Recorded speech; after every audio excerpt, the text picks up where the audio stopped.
Yes, welcome everyone here to the Smash Evening Show right here on Smash FM here on a Friday here in Melbourne. Of course, let's go up to our friends over in the US. It is great to have this music artist back on the show because her name's Rachel. She joins us right now from Kentucky. Of course, she has her new release right now, which is live at Foxfire. And of course, she joins us now. Thanks, Rachel, for joining us. Hey, thank you so much for having me again. It's always a pleasure. No worries. Well, tell us, as we mentioned, live at Foxfire is is out right now. How's the reaction been Yeah, like? I think it's been great. It's always a little iffy putting out a live EP or a live album because, sometimes they do really great and sometimes not so much. But the love and support we've gotten from this has been awesome. And it was just such a fun show. So it was awesome to be able to, share that night in with people who weren't able to physically be there with us through the EP. So it's been great. You mentioned about how it all came about. So, Yeah. why did you release something that was like obviously live? I'm assuming it was live at a festival by the sounds of the title. Yes. Yeah, so, well, we played, it was called the Foxfire, I believe, a Music and Arts Festival in Ashland, Kentucky, which is, not far from where we live in Louisa, Kentucky, and we were asked to come play there, and so, it was a really, really awesome festival, and, we performed and realized, all of it was being recorded, and after finding that out, we were like, you know what, why not? It was an awesome show. It was a great crowd, great audience, and so it really made the whole thing feel special. So it just felt right. When did you decide to release this song? Oh gosh, I'll be honest, I can't even remember when the official release date was. um, it all starts running together. But it was not long after we actually performed that we got all the files over and we gave them a listen and we were just like, hey, let's do this. And yeah, it actually came together pretty fast. Now, I know I have noticed you've been touring around the country as well with obviously your amazing, of course, better half in Conordale. Tell us the places that you've been to and how special to have someone that is also passionate into their music as well. Yeah, it makes such a difference. This year we sat down, New Year's resolutions, whatever, and we made a list and we're like, okay, one of our resolutions was to play in 4 different states this year. And so we actually got to mark, I think, all of those off. We've just this year alone, we've gotten to play in Florida, South Carolina, North Carolina, um, let's see, Tennessee. Um, I think a few more, but it's been great, and it's been, yeah, like you were saying, being able to do that with your husband, with your person, it makes it all the more special. And actually, just since the beginning of October, Connor quit his full time job. He was a sales manager um, at a mobile home store, so he was, it was really scary to leave such a secure position, but we just decided to, give it now or never. So it's really been beneficial, and it seemed to be paying off. You mentioned to us that obviously the reason why Connor is not there with you because he's actually in the Yes. studio at the moment. I'm sure, Yeah. of course, having his music come out very shortly. How has it been in the household, with especially for the fact that you just released yours? He's about to release his shortly. Yeah, it seems like time never stops. It has been really busy. Yeah, like we were saying, the past week he's been in the studio. He's supposed to be here today, but things are running a little late. And you know what? That's okay. I wish I could tell you more about it, but I've gotten to hear just some rough drafts of it all. And seriously, I'm so proud. It's so amazing. And yeah, I can't wait for you all to hear it because this is his first. This will be his debut single, his debut songs. He's doing a few, and yeah, the first time the world gets to hear his sound and his music. So I'm really really excited for that to be shared. Would you like to? Is there like any expected date for this like new release? Honestly, it's kind of uncertain at the moment. There have been many plot twists throughout this whole recording process. He actually had a few songs that they got really far with, and it just didn't feel genuine to him. And he's like, you know what, we need to go back to the drawing board and totally rethink these. So it's been a work in progress, but I'm hoping um, early 2023, but we shall see. So let's get back to you. Let's get back to you for a moment. Have you got any other like gigs or performances that you got between now and the end of this year? Yeah, so it's actually started to fill up. We quit. He quit his job. We had talked about it, prayed about it for a long time, and decided, okay, October 1st, we're jumping in, feet first. And at that time, we really didn't have, we weren't booked up. But since then, we've really filled up. So a few things we've got tomorrow. Actually, we'll be playing in Paintsville, Kentucky at Performing Arts. It's like a venue here in Paintsville, Kentucky. It's called Alley on Main. So we've got that tomorrow. We'll be playing in Ohio Saturday. And then in January, we'll be doing a Louisville, Kentucky run, a weekend there. So, and then there's, some stuff in between, but it's really started to pick up, and we're really thankful for it. How rewarding is it that everything has sort of gone back to some normality, especially in the music sector, considering like the 2 years it has been so far?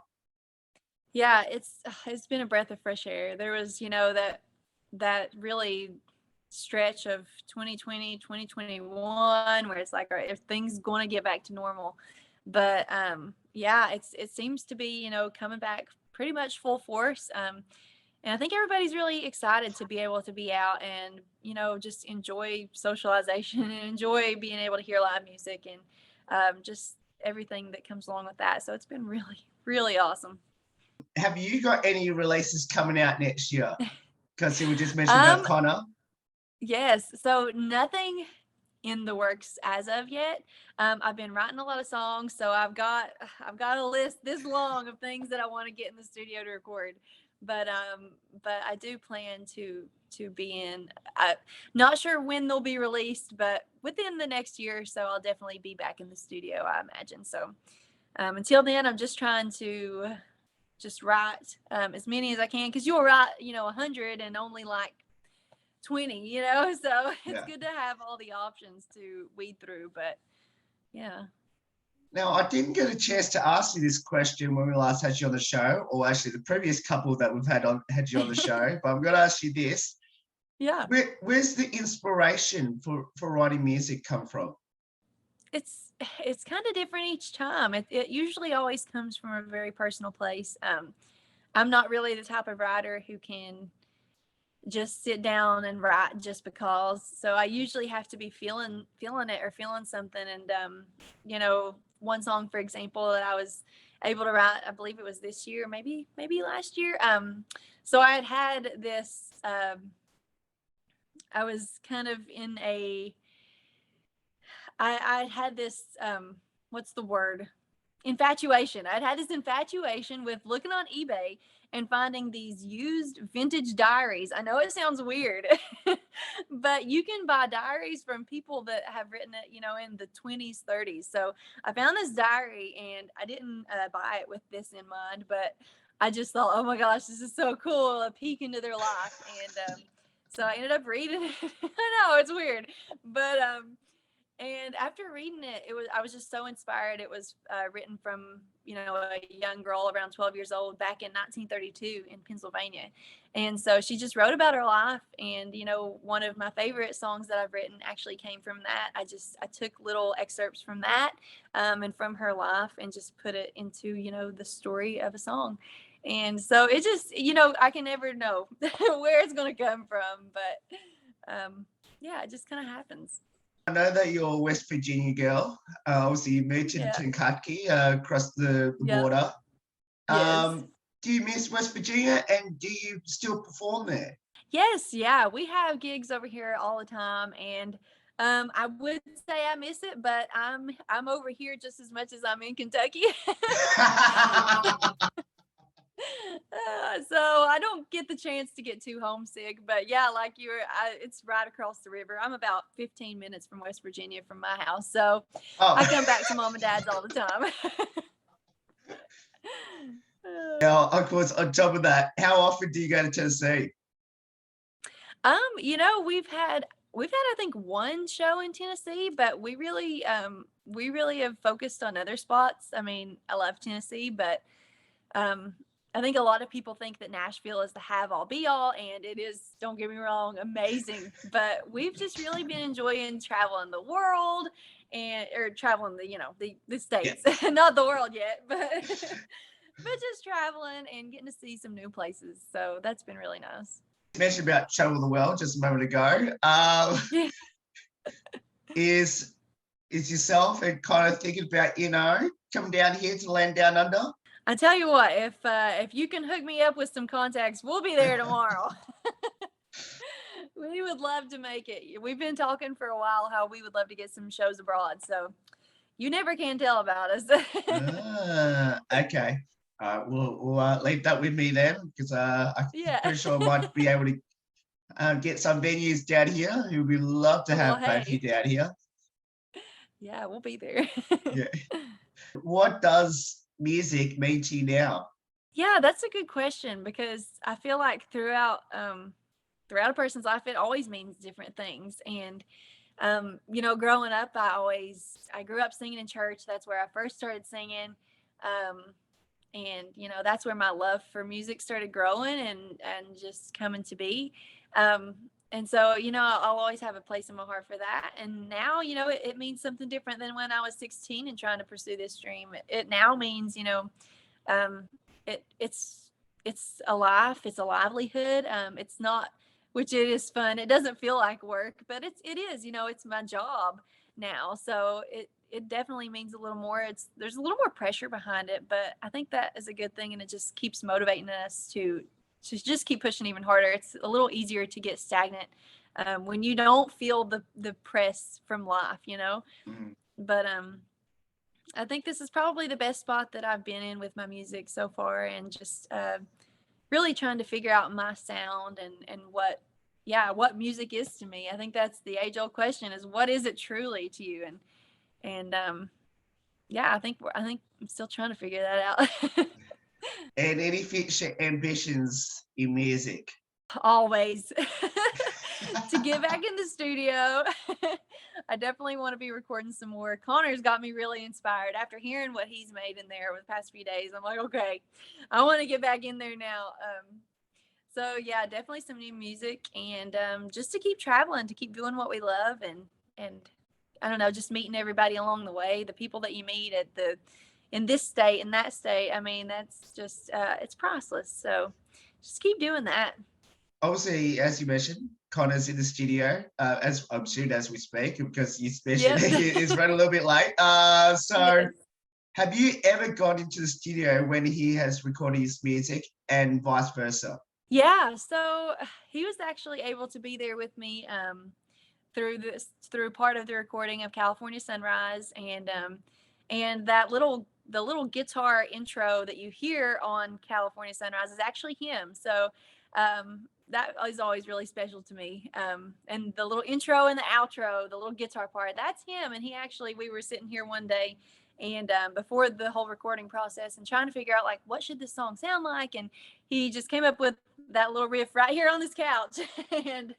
And we were like, okay, let's do that. And so he was able to come in and record it. But yeah, I've actually gotten to hang out with him the past 3 days while he's been in the studio, and even laid a little bit of background vocals on one of them, so you can hear me peeking through a little.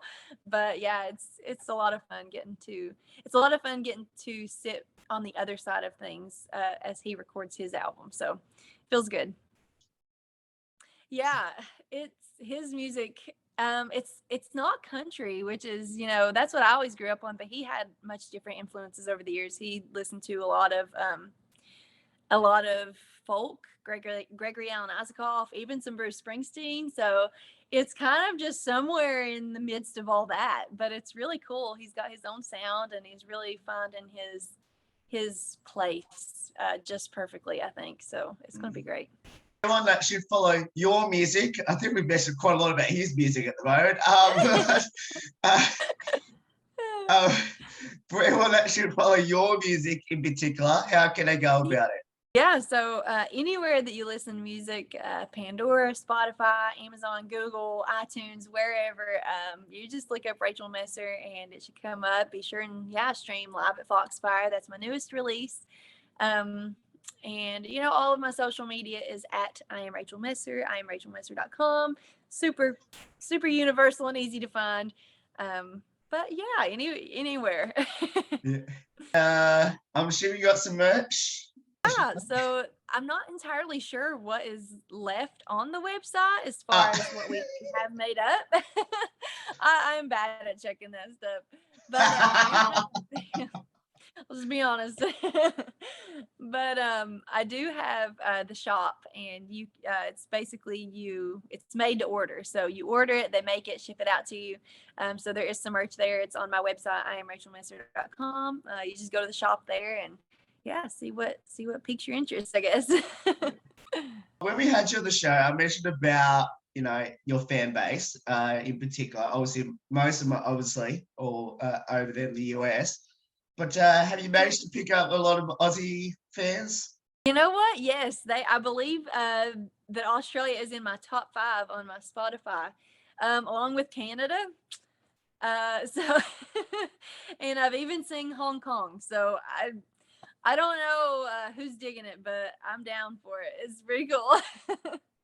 Ever been asked by any of your Aussie fans to come down and perform down here? I have people comment on my Facebook videos and they'll hey, from Australia, come down here, and I'm like, dude, let me know when and where, and I will be there. Don't threaten me with a good time because but so that's a dream of ours to make it over there and all over. So you never know. Do you have a pre-performance superstition or ritual? That is a good question. I don't think so. Me and Connor, kiss each other. Good luck. That's maybe the only thing we do. Maybe like a little fist bump or something. Oh no, nothing really interesting. Okay. Have you ever forgot a lyric to a song? All the time.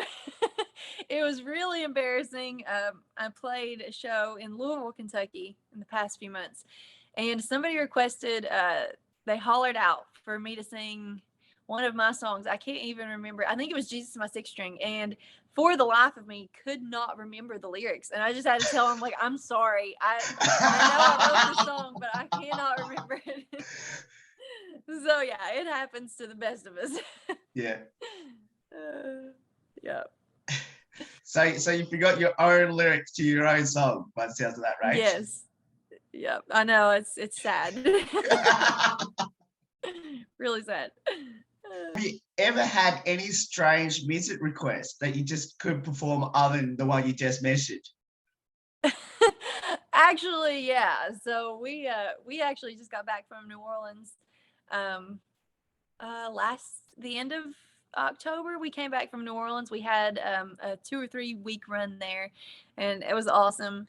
We were playing a show at this little place in downtown New Orleans, and I was, in my get up. I think I had some fringe on, maybe my cowboy hat, cowboy boots, and this guy yells out, "Do you know any Nirvana or Smashing Pumpkins?"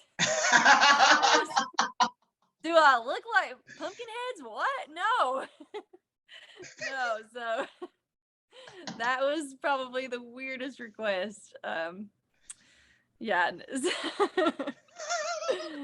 like, I'm sorry, no. Never thought I'd hear that from especially when you performed down there in the bayou, down there in New Orleans. Yeah, I was like, kind of caught me off guard. It's like, I'm sorry, I'm not the girl for that. Other songs that you've performed with Connor on tour so far, is there one particular song that both you love to perform together? Actually, so I'll tell you a little backstory. I know I'm probably rambling too much, but so we were sitting around the house one day and we were like, we should write a song together. And he's like, yeah. And we just start joking around. Just we typically don't have a great track record of writing together because it ends up going in different directions and we just get aggravated sometimes. And we're like, well, let's just whatever. So, but we were just, not being serious at all, just playing around. And the song the song lyrics came up. I'm trying to get ready. I'm trying to leave. And so we ended up writing this song, and it's kind of just a conversational song back and forth between me and him about trying to, he's waiting on me to get ready so we can leave. And then I'm waiting on him to get ready so we can leave. And it's kind of just like a sassy, lighthearted. So yeah. And so we ended up writing that and we actually loved it. And so it's been a crowd favorite amongst the places we played. So we have a lot of fun with that one. I think a lot of people can relate to that. Yeah. Yes, it was definitely based on a true story.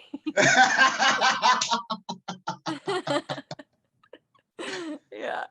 Oh, that's amazing. And sorry. Final one. Okay. Describe music in as many words as you like. Oh my gosh, music.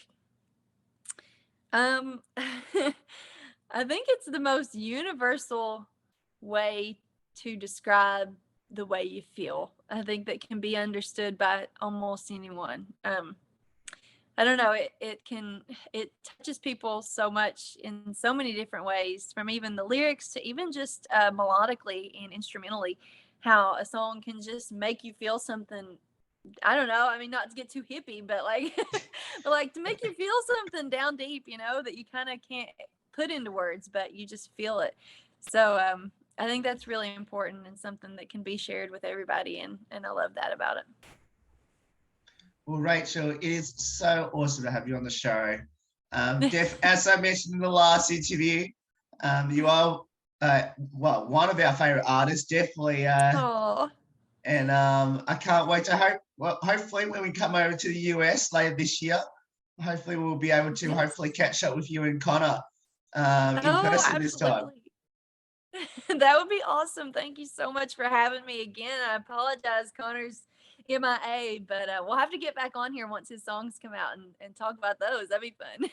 Yeah, absolutely. Well, let us know when that happens. But thank you so much for joining us, and hopefully, I can't wait to come over there at the end of this year and hopefully catch up with you and Connor in person.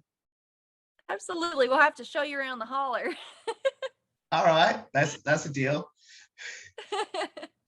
But thank you so much again for having me. No worries. And that's Rachel Messer there. Join us there. Of course, as we mentioned, live at SSS10THYR is out right now on your favorite streaming music streaming services. Of course, we'll put all the details up as well on our social media. There's more on the Smash Evening Show right after this. Don't go away here on the 10th year celebration.